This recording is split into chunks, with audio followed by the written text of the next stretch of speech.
This year, I participated in Artfight, and I wanted to make a video about my experience with the event, while I try to win a Pokerogue run, so I can make a video on that. Long story short, I loved it, and I'm going to be talking about why I loved it so much, and how I plan to do it next year as well, and that you should do it too if you like drawing or any other sort of visual art. So, with that out of the way, let's get into it. For those who don't know, Artfight is an annual art event every July where artists draw each other's original characters. All the artists that sign up are put into two teams. This year, the teams are Team Seafoam versus Team Stardust. I was on Team Stardust, by the way. You can submit characters with a description of who they are, and other artists on the website will draw it and submit the art for points that they'll earn for their team, and at the end, whichever team has more points wins. Now, I did say this was my first year in Artfight, so I wanted to talk about how I discovered the event in the first place. Now, I first heard of Artfight from the Twitter account saying, "Oh, Artfight is coming up, yippee!" And I really didn't think much of it. I was mildly interested, yes, but nothing more really. Then I saw an artist I follow on Twitter was also doing it, and they had this little card showing their characters, and that's what really got me interested. So I looked it up and found the website. Now, one thing to know about me is that if you tell me how to do something via written instructions, there's only a 30% chance I'll actually get what you're saying. But then if I actually do that thing, I'll pretty much get it immediately. And that's what happened in the days leading up to Artfight. I was so worried about, wait, am I actually getting what they're saying? But once the event started, I understood it pretty well. Now that I've explained the event and how I found it, I can actually talk about what I thought about the event itself. Firstly, seeing everyone's characters and choosing which ones to draw were incredibly fun because of the sheer amount of people doing Artfight.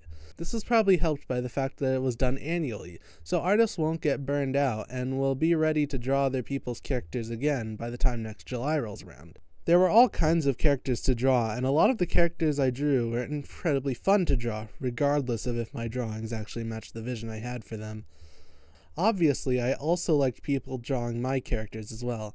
There are few words for how happy people drawing my characters made me, no matter how much effort they put into it. But I have more to say than that. I really liked how people would translate my characters into different art styles. Seeing everyone's different styles was one of the more interesting parts of Artfight. But one of the things I liked a lot were how people reacted to my art of their characters. I really felt like I was bringing people the same happiness as people brought me when they drew my characters. If you do them with someone and set them up correctly, you can actually have a little story set up with your characters interacting, which I did with Acne. Hi, if you're watching this, by the way.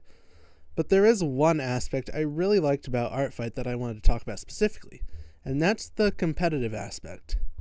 Now, when I talk about a competitive aspect, it's not in the way that you might think I'm talking about it, because I actually liked the lack of competitiveness of Artfight. And to see what I mean, let's look at another art event that lasts a month out of the year, Inktober.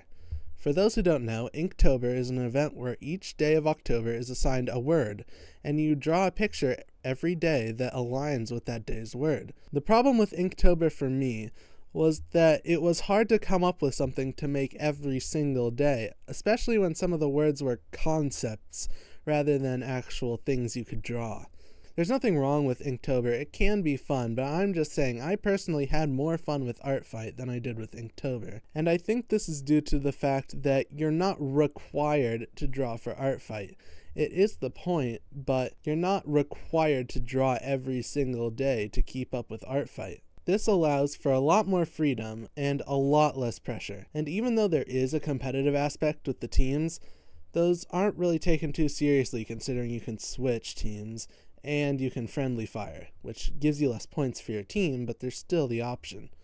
I didn't really see anyone who took it that seriously beyond, wanting their team to win, which is a pretty reasonable thing to want. So, in conclusion, Artfight was a blast, and I definitely recommend it to anyone who does visual art, and I'll definitely be doing it next year. Thanks for watching, and I'll see you when I think of something else I can talk about for a long period of time.